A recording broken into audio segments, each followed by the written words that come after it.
Good morning. ഞങ്ങൾ അഹമ്മദിയ മുസ്ലിം ജമാഅത്തിൻ്റെ ഒരു പ്രതിനിധിയെ സംസാരിക്കണം, പരിചയപ്പെടുത്തണം എന്ന് ABC തീരുമാനിച്ചതിൻ്റെ ഒരു പ്രധാനപ്പെട്ട കാര്യം, ഇസ്ലാമിലെ ബഹുസ്വരത എന്നൊന്നുണ്ട്. ഇന്ത്യയിൽ മാത്രമല്ല ബഹുസ്വരത ആവശ്യമുള്ളത്, ഇസ്ലാമിലും അതുണ്ട്. അഹമ്മദിയ ജമാഅത്തിൻ്റെ ഒരു പ്രത്യേകത, ഇസ്ലാമിലെ ഡിവിഷൻസ് ഉണ്ടല്ലോ, വിഭാഗങ്ങളുണ്ട്. ആഗോളതലത്തിലാണെങ്കിൽ സുന്നി ഷിയ വിഭാഗങ്ങളുണ്ട്. കേരളത്തിലാണെങ്കിൽ ഈ സുന്നികളിൽ തന്നെ ഒരുപാട് ഗ്രൂപ്പുകൾ, വേറെ സുന്നി മുജാഹിദ് ജമാഅത്ത് വിഭാഗങ്ങളുണ്ട്, തബ്ലീഗ് വേറെയുണ്ട്, തരീക്കത്തുകൾ ഒരുപാടുണ്ട്.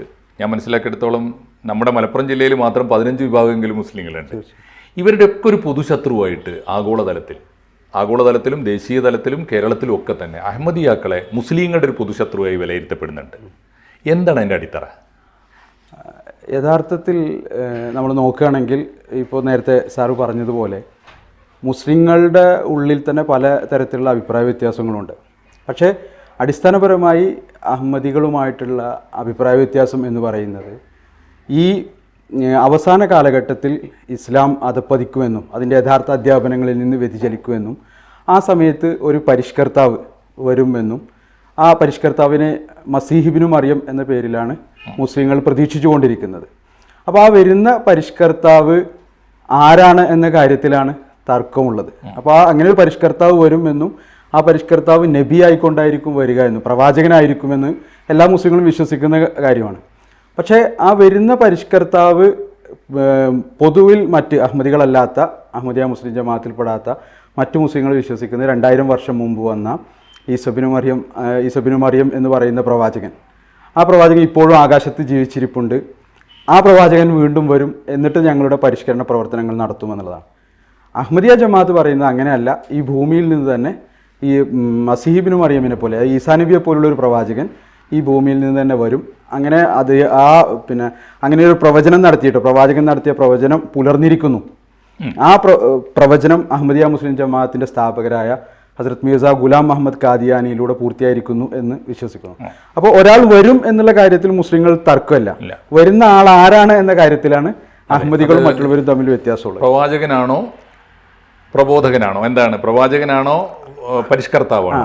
വരുന്ന ആൾ പ്രവാചകനായിരിക്കും എന്ന് തന്നെയാണ് എല്ലാ മുസ്ലിങ്ങളും പറയുന്നത്. കാര്യത്തിൽ പക്ഷേ അഹമ്മദിയാക്കളിൽ തന്നെ അഭിപ്രായ വ്യത്യാസമുണ്ടോ? ലാഹോറികൾ എന്ന് പറഞ്ഞ് വേറൊരു ലാഹോറികൾ ഉണ്ട്. അതെ അതെ, നബി ആണെന്നോ അല്ലെന്നും വിശ്വസിക്കുന്നവരുണ്ടോ? അല്ല, അവിടെ നബി ആണ് അല്ല എന്ന് വിശ്വസിക്കുന്നവരുണ്ട്. പക്ഷേ ആ അടിസ്ഥാനപരമായ വ്യത്യാസം എന്ന് പറയുന്നത് ഈ അങ്ങനെ ഒരു പ്രവാചകത്വം ഉണ്ടോ ഇല്ലേ എന്നുള്ള കാര്യത്തിലാണ്. മുഹമ്മദ് നബിക്ക് ശേഷം ഒരു പ്രവാചകൻ ഉണ്ടോ ഇല്ലേ എന്നുള്ളതാണ് അടിസ്ഥാന തർക്കം. അതെ അതെ. മറ്റ് വിശ്വാസ ആചാര കാര്യങ്ങളിൽ ഈ ആഗോള മുസ്ലിങ്ങളുമായിട്ട് എന്തെങ്കിലും വ്യത്യാസമുണ്ടോ അഹമ്മദിയ? പ്രത്യക്ഷത്തിൽ നമ്മൾ നോക്കുകയാണെങ്കിൽ അങ്ങനെ ആചാരാനുഷ്ഠാനങ്ങളിലൊന്നും തന്നെ വലിയ വ്യത്യാസങ്ങളില്ല. പക്ഷെ അതിൻ്റെ അകക്കാമ്പിൽ, അതിനോട് സമീപിക്കുന്ന അതിൻ്റെ ഫിലോസഫിയിൽ അപ്പോൾ കാര്യമായ വ്യത്യാസം നമുക്ക് കണ്ടെത്താൻ സാധിക്കും. ഞാൻ എപ്പോഴും കേൾക്കാറുള്ളത് ഈ ഖാത്തമുൻ നബി എന്ന് പറയുന്ന ഒരു വാക്കിലാണ് ഇവർ പലപ്പോഴും അഹമ്മദിയാക്കൾക്കെതിരായി വലിയ തോതിൽ രോഷം കൊള്ളാറുള്ളത്. എന്താ ആ വാക്കിന്റെ യഥാർത്ഥ അർത്ഥം? ആ വാക്കിന്റെ യഥാർത്ഥത്തിലുള്ള അർത്ഥം ഖാത്തം എന്ന് പറഞ്ഞ മുദ്ര എന്നാണ് അർത്ഥം. പ്രവാചകന്മാർ എന്നല്ല, അന്ത്യം എന്നല്ല. വാക്കർത്ഥം, വേർഡ് മീനിങ് എന്ന് പറയുന്നത് പ്രവാചകന്മാരുടെ മുദ്ര എന്നുള്ളത് പറഞ്ഞാൽ ലക്ഷണമൊത്തൊരു പ്രവാചകനാണ് മുഹമ്മദ് നബി എന്നതിന് അർത്ഥമുള്ളൂ. അത് അറബി ഭാഷയിൽ ഭാഷാപരമായി ആ വാക്ക് വരുന്ന സമയത്ത് അതിൻ്റെ അർത്ഥം എന്ന് പറയുന്നത് ആ സമൂഹത്തിൽ ഏറ്റവും ശ്രേഷ്ഠനായിട്ടുള്ള ആളെന്നാണ്. അറബി ഭാഷയിൽ തന്നെ അങ്ങനെ ഒരുപാട് പ്രയോഗങ്ങൾ നമുക്ക് കാണാൻ സാധിക്കും. ഖാത്തമുൽ മുഫസ്സിരീൻ, ഖാത്തമുൽ മുഹദ്ദിസീൻ ഒക്കെ മുദ്ര എന്നാണ് അർത്ഥം. അതിൻ്റെ ഒക്കെ അർത്ഥം അതിലേറ്റവും ശ്രേഷ്ഠനായിട്ടുള്ള ആള് എന്നുള്ളതാണ്. ഭാഷാർത്ഥത്തിൽ ഞാൻ നേരത്തെ പറഞ്ഞത് വേർഡ് മീനിങ് ആണ്. നേരിട്ടുള്ള വേർഡ് മീനിങ് എന്ന് പറയുന്നത് ഖാത്തമുൻ നബിയീൻ എന്ന് പറഞ്ഞാൽ പ്രവാചകന്മാരുടെ മുദ്ര എന്നുള്ളതാണ്. പക്ഷെ അത് ആ ഭാഷയിൽ പ്രയോഗിക്കപ്പെടുന്നത് ഈ അർത്ഥത്തിലാണ്, ആ സമൂഹത്തിലെ ഏറ്റവും ശ്രേഷ്ഠനായിട്ടുള്ള ആൾ എന്നുള്ളതാണ്. അപ്പോൾ ഈ വാക്കർത്ഥത്തെ ചൊല്ലിയിട്ട് ഇപ്പോൾ ലോകത്തിലെ മുസ്ലിങ്ങൾ എന്ന് മഹാഭൂരിപക്ഷം വരുന്ന സുന്നി ഷിയ സെക്ട് ഒരുമിച്ച് അഹമ്മദിയാക്കളെ മുസ്ലിം വിരുദ്ധരാക്കി ഇസ്ലാമിന് പുറത്താക്കിയിട്ടുണ്ട്. നിങ്ങൾ ലോകത്തിലൊട്ടാകെ നേരിടുന്ന ഇപ്പോഴത്തെ ഒരു ഡെമോഗ്രാഫി എങ്ങനെയാണ്? എത്രയാണ് നിങ്ങളൊരു ജനസംഖ്യ ലോകത്തിലുള്ളത് അഹമ്മദിയാക്കൾക്ക്? അഹമ്മദിയ ജമാഅത്ത് ഇന്ന് ലോകത്തെ ഏകദേശം 214 രാജ്യങ്ങളിൽ വളരെ വ്യവസ്ഥാപിതമായ നിലയിൽ പ്രവർത്തിക്കുന്നുണ്ട്. 214 രാജ്യങ്ങളിൽ എല്ലാ രാജ്യങ്ങളെയും കൂട്ടിയിട്ട് ഉള്ളതാണ്. നമ്മൾ ഐക്യരാഷ്ട്രസഭയിൽ മാത്രമുള്ള രാജ്യങ്ങളല്ല, ടോട്ടൽ രാജ്യങ്ങളെ കൂട്ടി ഏകദേശം 200-ലധികം രാജ്യങ്ങളുണ്ട് അഹമ്മദിയ മുസ്ലിം ജമാഅത്ത് പ്രവർത്തിക്കുന്നു. പോപ്പുലേഷൻ അത് കാരണം ഇതിൽ ആക്റ്റീവ് ആകാത്തതും ആക്റ്റീവ് അല്ലാത്തവരും ഇതിനോട് അനുഭാവം പുലർത്തുന്നവരും അങ്ങനെയുള്ളതൊക്കെ ഒരുപാട് ആളുകളുണ്ട്. അപ്പോൾ നമുക്ക് കൃത്യമായ കണക്ക് പറയുക എന്നുള്ളത് 170 കോടിയാണ് ഇപ്പോൾ മുസ്ലിങ്ങളുടെ മൊത്തം അതെ ജനസംഖ്യ. അതെ അതെ അതെ അതിനകത്ത് ഏകദേശം എത്ര കോടി വരുന്നൊരു കണക്കില്ല. അപ്പോൾ അത് ഇപ്പോൾ യൂറോപ്പിലെ ഏറ്റവും വലിയ മുസ്ലിം കൺവെൻഷൻ നടക്കുന്നത് അഹമ്മദിയ മുസ്ലിം ജമാഅത്തിൻ്റെയാണ്. ആഫ്രിക്കയിലെ ഏറ്റവും വലിയ മുസ്ലിം കൺവെൻഷൻ നടക്കുന്നത് നൈജീരിയയിൽ, ഘാനയിൽ ഒക്കെ അഹമ്മദിയ മുസ്ലിം ജമാഅത്തിന് ഞങ്ങൾ ആനുവൽ ഗാദറിംഗ് ഒക്കെ നടക്കാറുണ്ട്. ഈ ശാസ്ത്ര സാങ്കേതിക രംഗത്ത് മറ്റു മുസ്ലിം സംഘടനകളെക്കാളും വിഭാഗങ്ങളെക്കാളും ഒക്കെ വലിയ പുരോഗതി നേടിയൊരു അല്ലെങ്കിൽ പുരോഗമിക്കണമെന്ന് ആഗ്രഹിക്കുന്ന ഒരു കമ്മ്യൂണിറ്റിയാണ് അഹമ്മദിയാക്കൾ. തീർച്ചയായിട്ടും പ്രൊഫസർ അബ്ദുസലാമിനെ പോലുള്ള വലിയ സയന്റിസ്റ്റുകളൊക്കെ ഉണ്ടായിട്ടുണ്ട്. എന്താണ് ആ മേഖലയിൽ നിങ്ങൾ ഇപ്പോൾ ചെയ്തുകൊണ്ടിരിക്കുന്നത്? അതായത് ഈ മുസ്ലിങ്ങൾ പൂർണ്ണമായിട്ടും വിദ്യാഭ്യാസത്തിൽ നിന്നും അതേപോലെ തന്നെ ശാസ്ത്ര വൈജ്ഞാനിക മേഖലയിൽ നിന്ന് പിന്തിരിഞ്ഞ കാലഘട്ടത്തിലാണ് അഹമ്മദിയ മുസ്ലിം ജമാഅത്തിൻ്റെ സ്ഥാപകർ ഒരു പരിഷ്കർത്താവ് എന്ന നിലയിൽ ആവിർഭവിക്കുന്നത്. അപ്പോൾ അദ്ദേഹം പിന്നെ മുന്നോട്ട് വെച്ച ഒരു ആശയം, ഏറ്റവും പ്രധാനപ്പെട്ട ആശയം എന്ന് പറയുന്നത് വിദ്യാഭ്യാസം എന്ന് പറയുന്നത് എല്ലാ നിലയിലും സ്വീകരിക്കണം എന്നുള്ളതാണ്. അത് ഭൗതിക വിദ്യാഭ്യാസമാണെങ്കിലും എല്ലാ നിലയിലും സ്വീകരിക്കണം. ഇത് യഥാർത്ഥത്തിൽ മുഹമ്മദ് നബി സല്ലല്ലാഹു അലൈഹി വസല്ലമയുടെ അധ്യാപനമാണ്. ചൈനയിൽ പോയിട്ട് വിദ്യാഭ്യാസം അഭ്യസിക്കുക എന്നാണല്ലോ പറഞ്ഞിട്ടുള്ളത്. അപ്പോൾ ആ കാലഘട്ടത്തിൽ അദ്ദേഹം മുന്നോട്ട് വെച്ചാൽ അത് സയൻസും അതേപോലെ തന്നെ ഇത് 18-ാം നൂറ്റാണ്ടിലെ കാര്യമാണ് പറയുന്നത്. അപ്പോൾ അദ്ദേഹം മുന്നോട്ട് വെച്ച പ്രധാനപ്പെട്ട ഒരു ആശയം എന്ന് പറയുന്നത് ശാസ്ത്രവും അതേപോലെ തന്നെ മതവും തമ്മിൽ പരസ്പരം വൈരുദ്ധ്യമില്ല. ശാസ്ത്രം എന്ന് പറയുന്നത് ദൈവത്തിൻ്റെ പ്രവൃത്തിയും മത അധ്യാപനങ്ങൾ എന്ന് പറയുന്നത് ദൈവത്തിന്റെ വാക്കുകൾ അല്ലെങ്കിൽ വിശുദ്ധ ഖുർആൻ ദൈവത്തിന്റെ വചനങ്ങളുമാണ്. അപ്പൊ അതുകൊണ്ട് വൈരുദ്ധ്യമില്ല. സാങ്കേതിക രംഗത്ത് വലിയ പുരോഗതി. അപ്പൊ അതുകൊണ്ട് തന്നെ മതം മനസ്സിലാക്കണമെങ്കിൽ ഈ ഭൗതിക വിദ്യാഭ്യാസം ശരിയായ രീതിയിൽ മനസ്സിലാക്കണമെന്ന് അദ്ദേഹം ഉച്ചസ്ഥരം പ്രഘോഷിച്ചു. അപ്പൊ അതിന്റെ ഫലമായിട്ട് കമ്മ്യൂണിറ്റിയിലുള്ള ആളുകൾ ശാസ്ത്ര സാങ്കേതിക മേഖലകളിൽ വളരെയധികം പുരോഗതി നേടുകയും മുന്നോട്ട് പോയി. അഹമ്മദിയാക്കളെ കുറിച്ച് എനിക്ക് ഏറ്റവും പോസിറ്റീവായി തോന്നിയിട്ടുള്ള, എനിക്ക് ഏറ്റവും ആകർഷകമായി തോന്നിയിട്ടുള്ള ഒരു കാര്യം, എല്ലാതരം ഈ തീവ്രവാദം, ജിഹാദ് എന്ന പേരിട്ട് വിളിക്കുന്ന നിരപരാധികളെ കൊല്ലുന്ന എല്ലാ തീവ്രവാദത്തെയും കണ്ണടച്ച് അതിരൂക്ഷമായി അപലപിക്കുന്നുണ്ട്. നിങ്ങളുടെ ഇമാമിന്റെ പുസ്തകം തന്നെയാണ് ഈ നിരപരാധികളെ കൊല്ലുന്നതിനെതിരായിട്ട് ഹസരത്ത് മിർസ ഗുലാം ഉസ്താദിന്റെ ഒരുപാട് പുസ്തകങ്ങളെ. പക്ഷേ ഇതിനെക്കുറിച്ചുള്ളൊരു ആക്ഷേപം ഞാൻ അതിൻ്റെ ഒരു മറുവശം വായിച്ചത്, ഇത് ബ്രിട്ടീഷുകാർ ഇപ്പോൾ 1908 എങ്ങാണ്ട് മരിച്ചു പോയില്ലേ ഒന്നാമത്തെ, അല്ലേ 8. അപ്പോൾ അതിനുശേഷമാണല്ലോ രണ്ടാമത്തെ, ഇപ്പോൾ എത്രാമത്തെ? അഞ്ചാമത്തെ ഖലീഫയാണ്. അപ്പോൾ ഈ കാലഘട്ടങ്ങളിൽ ബ്രിട്ടീഷുകാർക്കെതിരെ മുസ്ലിങ്ങൾ വലിയ തോതിൽ മതാവേശം പൂണ്ട് പൊരുതിക്കൊണ്ടിരിക്കുന്ന ഒരു കാലത്ത് ഇത്തരം സമരങ്ങൾ പാടില്ല എന്ന് പറഞ്ഞത് ബ്രിട്ടീഷുകാരെ അനുകൂലിക്കാനാണെന്നൊരു വാദം വന്നു. അതിന് ഉപോത്ബലകമായിട്ട് പിന്നീട് നിങ്ങൾ പാകിസ്ഥാനിൽ നിന്ന് പോലും ഈ ആട്ടി ഓടിക്കപ്പെട്ടപ്പോൾ, വലിയ തോതിൽ പീഡിപ്പിക്കപ്പെട്ടപ്പോൾ നിങ്ങൾക്ക് അഭയം തന്നത് ലണ്ടനാണ്.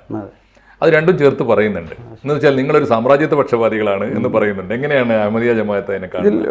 ഒന്നാമത്തെ കാര്യം എന്ന് പറയുന്നത് അഹമ്മദിയ ജമാഅത്തിന്റെ സ്ഥാപകർ, അത് അന്നും ഇന്നും എല്ലാ കാലഘട്ടത്തിലുമുള്ള നമ്മളുടെ നിലപാട് എന്ന് പറയുന്നത്, അതായത് പിന്നെ ഭരണകൂടത്തിനെതിരെ അക്രമാസക്തമായിട്ടുള്ള ഇത് പാടില്ല എന്നുള്ളതാണ്. അക്രമാസക്തമായിട്ടുള്ള മാർഗങ്ങളിലൂടെയുള്ള സമരം പാടില്ല എന്നുള്ള കാര്യമാണ് പ്രധാനമായിട്ടുള്ളത്. അത് ആ കാലഘട്ടത്തിലും ഈ കാലഘട്ടത്തിലും ഒക്കെ ഉള്ള ഒരു അഹമ്മദിയ ജമാഅത്തിന്റെ അധ്യാപനമാണ് എന്നുള്ളതാണ്. ജിഹാദ് എന്ന് വെച്ചാൽ അതുകൊണ്ടാണ് ജിഹാദ് എന്ന് പറഞ്ഞു കഴിഞ്ഞാൽ മറ്റുള്ള മതസ്ഥരെയും മറ്റുള്ള ആളുകളെയും മറ്റുള്ള വിശ്വാസത്തെയും അതേപോലെ തന്നെ എല്ലാ നിലയിലും നമുക്ക് മതസ്വാതന്ത്ര്യവും നമ്മുടെ ആരാധനാ സ്വാതന്ത്ര്യവും ഒക്കെ നൽകുന്ന ഭരണകൂടങ്ങൾക്കെതിരെ അവരെ ഇല്ലായ്മ ചെയ്തുകൊണ്ട് ഇസ്ലാമിക ഭരണം സ്ഥാപിക്കുന്നതാണ് എന്നുള്ള ഒരു കാഴ്ചപ്പാടാണ് മറ്റ് മുസ്ലിങ്ങൾക്കുള്ളത്. അപ്പോൾ അഹമ്മദിയ ജമാഅത്ത് പറയുന്നത് അങ്ങനെയല്ല. ഭരണപരമായിട്ടുള്ള രാഷ്ട്രീയമായിട്ടുള്ള കാര്യങ്ങൾ അത് വേറെ തലത്തിലാണ്. മതപരമായിട്ടുള്ള ഈ യുദ്ധം എന്ന് പറയുന്നത് അല്ലെങ്കിൽ ജിഹാദ് എന്ന് പറയുന്നത് ഇതേപോലെ ഭരണകൂടങ്ങളെ തകർക്കുന്നതിനോ അന്യമതസ്ഥരെ കൊല്ലുന്നതിനോ വേണ്ടിയില്ല എന്നുള്ളതാണ്. അപ്പം ഈ ഒരു കാരണം കൊണ്ട് ആയിരിക്കാം ഒരു പക്ഷേ ജിഹാദിന് പലതരത്തിലുള്ള അർത്ഥങ്ങളുണ്ട്. അതിൽ ഏറ്റവും പ്രധാനപ്പെട്ട കാര്യം എന്ന് പറയുന്നത് ആത്മശുദ്ധീകരണമാണ്. അതാണ് പ്രധാനപ്പെട്ട കാര്യം. 200-ലേറെ രാജ്യങ്ങളിലുണ്ട്. ഈ രാജ്യങ്ങളിലൊക്കെ അഹമ്മദിയ ജമാഅത്ത്, അവിടുത്തെ പൊതു മുസ്ലിം കമ്മ്യൂണിറ്റി, നിങ്ങളുടെ ഏറ്റവും വലിയ ശത്രുത നിങ്ങൾ നേരിടുന്നത് മുസ്ലിം കമ്മ്യൂണിറ്റി തന്നെയല്ലേ? ഇപ്പോഴത്തെ പൊതുവിൽ അങ്ങനെയാണുള്ളത്. അത് എല്ലാ സ്ഥലത്തും അല്ല, ആപേക്ഷികമാണ്. പല സ്ഥലങ്ങളിലും മറ്റ് സമുദായങ്ങൾ പൊതുവെ നിങ്ങളോട് വളരെ സ്നേഹത്തോടെയല്ലേ? തീർച്ചയായിട്ടും. ഇന്ത്യയിൽ പ്രത്യേകിച്ച് അങ്ങനെ വരുമ്പോൾ നിങ്ങൾക്ക് ഏറ്റവും കൂടുതൽ ശത്രുത നേരിട്ടുള്ളത് പാകിസ്ഥാനിലാണോ? തീർച്ചയായിട്ടും പാകിസ്ഥാനിൽ. എത്രയാണ് ഇപ്പോൾ ജസ്റ്റിസ് മുനീർ കമ്മീഷൻ പോലും കൃത്യമായിട്ട് എത്ര അഹമ്മദിയാക്കളെ കൊന്നു എന്നുള്ളതിന് കണക്ക് പറയുന്നില്ല. എത്ര പേരെ കൊന്നിട്ടുണ്ടാവും? അതും കൃത്യമായിട്ടുള്ള കണക്ക്. ഇപ്പോൾ നിങ്ങൾ നോക്കുകയാണെങ്കിൽ ഓരോ ആഴ്ചയിലും പത്രങ്ങൾ വായിച്ചു, പ്രത്യേകിച്ച് ഇന്റർനാഷണൽ പത്രങ്ങളൊക്കെ വായിച്ചു നോക്കുകയാണെങ്കിൽ ഓരോ ആഴ്ചയിലും അഹമ്മദിയ മുസ്ലിം ജമാഅത്തിലെ അംഗങ്ങളെ അവിടെ കൊന്നുകൊണ്ടിരിക്കുന്നു. ഇപ്പോൾ ഈ അടുത്തൊരു വളരെ പ്രസിദ്ധനായ, പാകിസ്ഥാനിൽ തന്നെ വളരെ പ്രസിദ്ധനായ ഒരു ഡോക്ടറെ വെറും മതത്തിന്റെ പേരിൽ ഇപ്പൊ ഈ അടുത്ത കാലത്ത് വധിക്കുകയുണ്ടായി. എന്ന് പറഞ്ഞാൽ നിങ്ങളെ അമുസ്ലിം ന്യൂനപക്ഷമായി പരിഗണിക്കണം എന്നാണ് അവിടുത്തെ വാദം അല്ലേ? അത് അംഗീകരിച്ചു പിൽക്കാലം. മുസ്ലിം ന്യൂനപക്ഷം തന്നെയാണ്. ഭൂട്ടോയുടെ കാലഘട്ടത്തിൽ പാർലമെന്റ് പാസാക്കിയ നിയമത്തിൽ ഭൂട്ടോ പക്ഷേ മനമില്ലാ മനസ്സോടെ പാസാക്കിയതാണ്. പിന്നീട് അതിൽ അമെൻമെന്റ് കൊണ്ടുവന്ന് ഓർഡിനൻസ് കൊണ്ടുവന്നത് കൂടുതൽ ശക്തമാക്കുകയുണ്ടായി. അപ്പോൾ ഇത് എന്ന് പറഞ്ഞാൽ മറ്റു മുസ്ലിങ്ങളുടെ ഉള്ളിൽ ഒരു നമ്മൾ പറയുന്നത് ഒരു ഇമോഷണലായിട്ട്, അതായത് ഇവർ പ്രവാചകനെതിരായിട്ടുള്ള ആളുകളാണ് എന്ന് ചില രാഷ്ട്രീയ സ്വാധീനത്തിൽ അവരുടെ സ്വാർത്ഥമായ താല്പര്യങ്ങൾക്ക് വേണ്ടി ഉണ്ടാക്കുകയും അപ്പോൾ അങ്ങനെ വികാരഭരിതരായ മുസ്ലിങ്ങൾ ചെയ്യുന്ന കാര്യങ്ങളാണ്. അതെ, തീർച്ചയായിട്ടും. അങ്ങനെ വരുമ്പോൾ ഇപ്പോൾ ഒടുവിലത്തെ പ്രശ്നം ഈ കേരളത്തിലെ സ്ഥിതി എന്താ? കേരളത്തിൽ പൊതുവെ എല്ലാ സമൂഹവും, മുസ്ലിങ്ങളടക്കം എല്ലാ സമൂഹവും വളരെ അഹമ്മദിയാക്കൾക്ക് ധാരാളം മഹല്ലുകളുണ്ട് മിക്കവാറും എല്ലായിടത്തും. നിങ്ങൾ എന്താണ് ഈ വേണമെന്ന് നിങ്ങൾ വിചാരിച്ചാൽ മറ്റ് സമുദായങ്ങളുമായി വിവാഹ ബന്ധങ്ങൾ ഉൾപ്പെടെ, മറ്റ് സമുദായങ്ങൾ മീൻസ് നിങ്ങൾ മുസ്ലിങ്ങളാണെന്ന് അവകാശപ്പെടുന്നുണ്ടല്ലോ, അങ്ങനെയാണെങ്കിൽ മറ്റു മുസ്ലിം സംഘടനകളോടും മുസ്ലിം സമുദായ സംഘടനകളോടും മറ്റു തരത്തിൽ സുന്നി മുജാഹിദ് ജമാഅത്ത് വിഭാഗങ്ങളോടും ഒക്കെ വിവാഹബന്ധമാകാമെന്നാണോ നിങ്ങളുടെ നയം? വിവാഹബന്ധം അങ്ങനെ ആകാം എന്നുള്ളതാണ്. അത് ബുദ്ധിമുട്ടുകൊണ്ടാണോ? അവരുടെ ബുദ്ധിമുട്ടും കാര്യങ്ങളുണ്ട്. വിശ്വാസപരമായി നമുക്ക് യോജിച്ചു പോകാൻ സാധിക്കില്ല. അപ്പോൾ അതുകൊണ്ടുള്ള സ്വാഭാവികമായിട്ടുള്ള ഒരു പ്രക്രിയ എന്ന നിലയിൽ മാത്രമാണുള്ളത്. അതായത് അതല്ലാതെ അവരുമായിട്ട് വിവാഹബന്ധം പൂർണ്ണമായി വിച്ഛേദിക്കുക അങ്ങനത്തെ കാര്യങ്ങളൊന്നും. അവസാനമായിട്ട് കേരളത്തിൽ ഇപ്പോൾ വിവാദമായി കത്തി നിൽക്കുന്ന ഒരു മതവും സംസ്കാരവും രാഷ്ട്രീയവും ആയിട്ട് ചേർന്നൊരു വിഷയമാണ് ഈ സുംബ ഡാൻസ് പോലുള്ള വിഷയങ്ങൾ. അതെന്ന് വെച്ചാൽ സംഗീതം, നൃത്തം, ഒപ്പം ആരോഗ്യം, വ്യായാമം തുടങ്ങിയവയെ ബന്ധിപ്പിച്ചുകൊണ്ട് കേരള ഗവൺമെന്റ് കുട്ടികൾക്ക് ആഹ്ലാദപൂർവ്വം ഈ നടത്താവുന്ന ഒരു എന്ത് പേരാവട്ടെ, സുംബ ഡാൻസ്. പണ്ട് നമ്മുടെ അസംബ്ലികൾ ഉണ്ടായിരുന്നു, മാസ് ഡ്രില്ല് ഉണ്ടായിരുന്നു, പിന്നീട് എയറോബിക്സ് പോലെ. ഞാൻ അധ്യാപകനായിരുന്ന കാലത്ത് എനിക്കറിയാം, അന്നൊന്നും വലിയ എതിർപ്പുണ്ടായിരുന്നില്ല. ഇപ്പോൾ അതിന് സമാനമായൊരു സംഗതി വന്നപ്പോൾ വലിയ എതിർപ്പുമായിട്ട് വന്നിട്ടുള്ളത് മുജാഹിദിലെ ഒരു വിഭാഗമാണ് ആദ്യം വന്നത്, സുന്നികളിൽ ഒരു കൂട്ടർ വന്നിട്ടുണ്ട്. ഞാൻ പറയുന്നത് ഇപ്പോൾ മുസ്ലിം സംഘടനകൾ എല്ലാവരും കൂടി ചേർന്നിട്ട് ഇന്നലെ ഒരു പ്രസ്താവന കണ്ടു, സുംബ ഡാൻസ് നിർബന്ധിക്കാൻ പാടില്ല, ടി.കെ. അഷ്റഫിനെ പുറത്താക്കി. അപ്പോൾ അതിനൊക്കെ എതിരായിട്ട് എന്താണ് അഹമ്മദിയ ജമാഅത്തിന് ആ വിഷയത്തിലുള്ള നിലപാട്?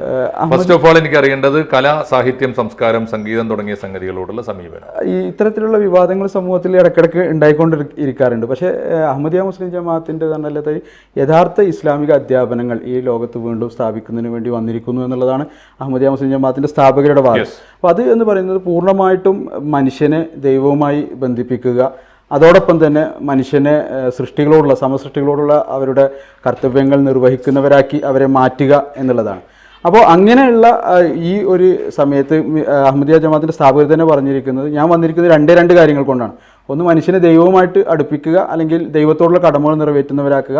മറുഭാഗത്ത് മനുഷ്യരോടുള്ള കടമകൾ നിർവഹിക്കുന്നവരാക്കി മാറ്റുക എന്നുള്ളത്. അപ്പോൾ ഇത്തരം കാര്യങ്ങളിൽ വിഘാതമാകുന്ന കാര്യങ്ങളിൽ നിന്ന് വിട്ടു നിൽക്കുക എന്നുള്ളതാണ്. അത് വിശുദ്ധ ഖുർആന്റെ തന്നെ ഒരു അധ്യാപനം എന്ന് പറയുന്നത്. അത് പക്ഷേ സംഗീതവും നൃത്തവും ഒക്കെ തന്നെ മനുഷ്യനെ ഒന്നിപ്പിക്കുകയും വിമലീകരിക്കുകയും ആഹ്ലാദം നൽകുകയൊക്കെ ചെയ്യുന്ന അനുഭവങ്ങൾ. അതാണ് ഞാൻ പറഞ്ഞത്. അതായത് ഞാൻ ഇപ്പോൾ സംഗീതം പൂർണ്ണമായി നിരോധിക്കപ്പെട്ടിരിക്കുന്നു എന്ന് പറയുകയാണെങ്കിൽ, ഇപ്പോൾ ഉദാഹരണത്തിന് വിശുദ്ധ ഖുർആൻ ഈണത്തിൽ പാരായണം ചെയ്യുക എന്നുള്ള സംഗീതമാണ്. നല്ല ഈണത്തിൽ പദ്യം ചൊല്ലുക എന്നുള്ളത് സംഗീതമാണ്. അപ്പോൾ പ്രവാചകൻ വന്നപ്പോ താളാത്മകമായി പാടി. അപ്പൊ ഇതെല്ലാം എന്ന് പറയുന്നത് നമ്മുടെ എങ്ങനെ ഇപ്പോൾ ഏതൊരു കാര്യമാണെങ്കിലും ആ കാര്യത്തിന്റെ നന്മ തിന്മകൾ എത്രത്തോളം ഉണ്ട് എന്ന് കണ്ടുകൊണ്ടാണ്. ഇപ്പോൾ ഉദാഹരണമായിട്ട് ഒരു കാര്യത്തിൽ ഒരുപാട് നന്മകൾ ഉണ്ടായിരിക്കാം, എന്നാൽ അതേസമയം തന്നെ അതിന്റെ തിന്മയാണ് കൂടുതലെങ്കിൽ അതിനെ വർജിക്കുക എന്നുള്ളതാണ് ഇസ്ലാമികമായിട്ടുള്ള കാഴ്ചപ്പാട് എന്ന് പറയുന്നത്.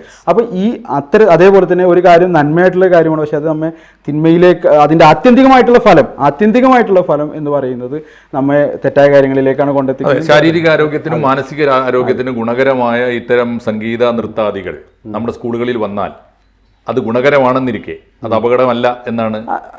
അതായത് അഹമ്മദിയ ജമാഅത്തിന്റെ സ്ഥാപകർ അദ്ദേഹം അവസാനം എഴുതിയ പുസ്തകത്തിൽ, അത് മൈത്രി സന്ദേശം എന്നുള്ള ആണ് പുസ്തകത്തിൻ്റെ പേര്. അപ്പോൾ ആ പുസ്തകത്തിൽ ഒരു പൊതുസമൂഹത്തിൽ എങ്ങനെയാണ് ജീവിക്കേണ്ടത് എന്നതിനെക്കുറിച്ച് അദ്ദേഹം വളരെ വ്യക്തമായിട്ട് പറയുന്നുണ്ട്. അപ്പോൾ അതിൽ അദ്ദേഹം പറയുന്ന അത് ഹിന്ദു മുസ്ലിം ഐക്യത്തെക്കുറിച്ചാണ് പറയുന്നത്. അവിടെ അദ്ദേഹം പറയുന്ന ഒരു പ്രധാനപ്പെട്ട പോയിന്റ് എന്ന് പറയുന്നത്, ഇപ്പോൾ പശുമാംസം ഭക്ഷിക്കുക എന്നുള്ളത് മുസ്ലിങ്ങളെ സംബന്ധിച്ചിടത്തോളം നിർബന്ധമായിട്ടുള്ളൊരു കാര്യമല്ല. പക്ഷെ അതേസമയം അത് മറ്റുള്ളവർക്ക് ബുദ്ധിമുട്ടുണ്ടാക്കുന്ന ഒന്നാണെങ്കിൽ നമുക്കത് വർജിക്കുന്നത് കൊണ്ട് കുഴപ്പമില്ല, സ്വീകരിക്കുക. അപ്പൊ ആ അർത്ഥത്തിൽ നമ്മെ സംബന്ധിച്ചിടത്തോളം നമ്മുടെ വിശ്വാസത്തെയും നമ്മുടെ വിശ്വാസം, നമ്മുടെ മതം അല്ലെങ്കിൽ നമ്മുടെ ആത്മീയമായിട്ടുള്ള പുരോഗതി അതിന് വിഘാതമാകാത്ത കാര്യങ്ങളാണെങ്കിൽ അത് സ്വീകരിക്കാം. ഓക്കെ, ഇത്രയും നേരം ABC യോട് സംസാരിച്ചുകൊണ്ടിരുന്നത് ഞാൻ പരിചയപ്പെടുത്തൽ അവസാനത്തേക്ക് വെച്ചതാണ്. അത് അങ്ങ് സംസാരിക്കട്ടെ, ആളുകൾ സംസാരത്തിലൂടെ അറിയട്ടെ എന്ന് വെച്ചിട്ടാണ്. അഹമ്മദിയ ജമാഅത്തിന്റെ പ്രതിനിധിയായിട്ട് വന്ന സുൽത്താൻ നസീർ അഹമ്മദിയ ജമാഅത്തിൻ്റെ സന്ദേശം എന്താണ് എന്ന് മലയാളികളോട് പറയാനാണ് വന്നത്. ABC സ്റ്റുഡിയോയിൽ വന്നതിൽ ഞങ്ങൾക്ക് വലിയ സന്തോഷമുണ്ട്. നന്ദിയുണ്ട്. നമസ്കാരം. കൂടുതൽ വാർത്തകളും വിശേഷങ്ങളും നിങ്ങളിലേക്ക് എത്താൻ ABC മലയാളം സബ്സ്ക്രൈബ് ചെയ്യുക, ബെൽ ബട്ടണും അമർത്തുക.